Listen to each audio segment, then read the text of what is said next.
Sering nggak sih Anda lihat harga emas tiba-tiba meroket dan langsung mikir, wah ini ada apa? Nah, hari ini kita bakal bedah tuntas fenomena itu. Mulai dari kegilaannya, kepanikan yang ngikutin, dan yang paling penting, pelajaran tentang gimana emosi bisa banget mengendalikan pasar. Kita mulai dari sini ya.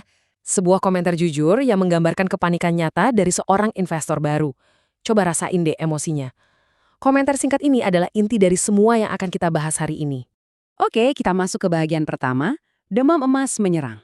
Biar kebayang, kita coba putar waktu sedikit ke belakang, ke akhir tahun 2025, pas semua kegilaan ini baru aja dimulai. Coba bayangin, ini deh, harga emas itu meroket sampai 72%.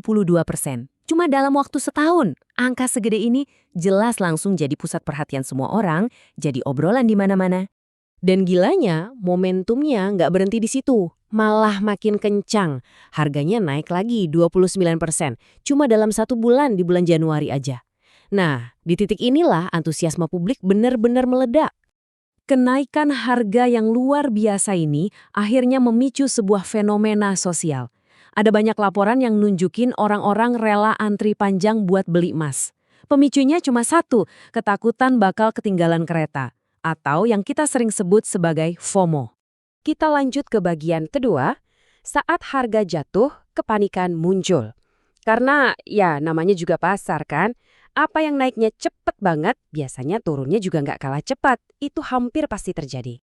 Dan bener aja kan, koreksi tajam itu akhirnya datang. Harga emas langsung anjlok 8%. Kayak dalam semalam gitu aja.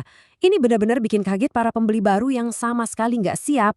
Penurunan ini langsung memicu kepanikan massal, terutama di kalangan investor retail yang baru aja nyoba masuk pasar. Bayangin, banyak dari mereka yang beli pas harga lagi tinggi-tingginya, dan sekarang mereka kayak kejebak. Nah ini nih bagian yang paling menarik dari semua ini. Apa sih sebenarnya kekuatan psikologis yang bikin orang-orang bertindak kayak gitu? Jawabannya ada di satu konsep yang kita kenal sebagai FOMO. Jadi, FOMO atau Fear of Missing Out dalam konteks investasi itu simpelnya adalah rasa takut yang kuat.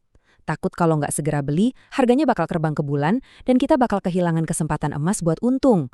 Dorongan ini kuat banget.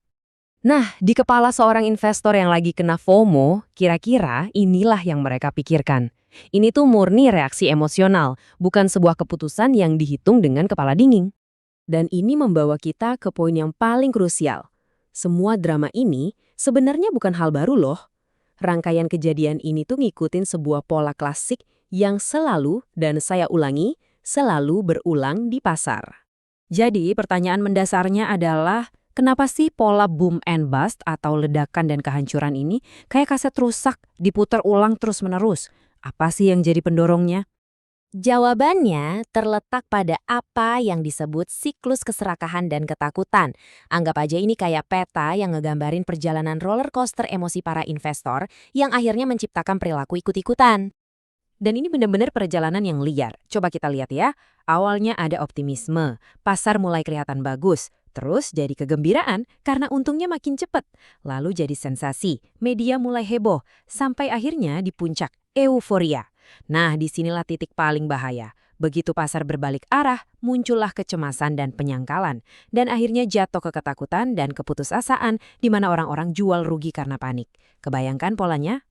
Nah, para investor yang kena FOMO tadi, mereka masuknya di mana coba? Ya di sini, pas lagi di puncak-puncaknya euforia. Di titik ini mereka yakin banget harganya bakal naik terus, nggak ada habisnya. Ini adalah titik resiko terbesar. Sebaliknya, investor yang sama ini juga sering jadi yang pertama kali kabur pas kepanikan mulai muncul. Mereka jual di dekat-dekat dasar karena takut rugi lebih dalam lagi. Akibatnya, penurunan harga yang mungkin cuma sementara malah jadi kerugian permanen buat mereka. Jadi di sini kita bisa lihat jelas banget perbedaan antara dua pola pikir. Di satu sisi ada reaksi FOMO yang serba emosional. Di sisi lain ada strategi cerdas yang digerakkan oleh logika. Logika bilang beli saat orang lain takut dan tahan untuk jangka panjang. Jangan panik cuma karena gejolak sesaat. Nah, poin krusial lainnya adalah kita harus paham betul apa yang kita beli. Emas itu kan bukan saham teknologi yang bisa naik gila-gilaan. Fungsi utamanya adalah sebagai aset aman atau safe haven. Tujuannya buat melindungi nilai kekayaan kita pas ekonomi lagi nggak menentu, bukan buat ngejar untung agresif dalam waktu singkat. Jadi, apa aja pelajaran penting yang bisa kita kantongi dari sini?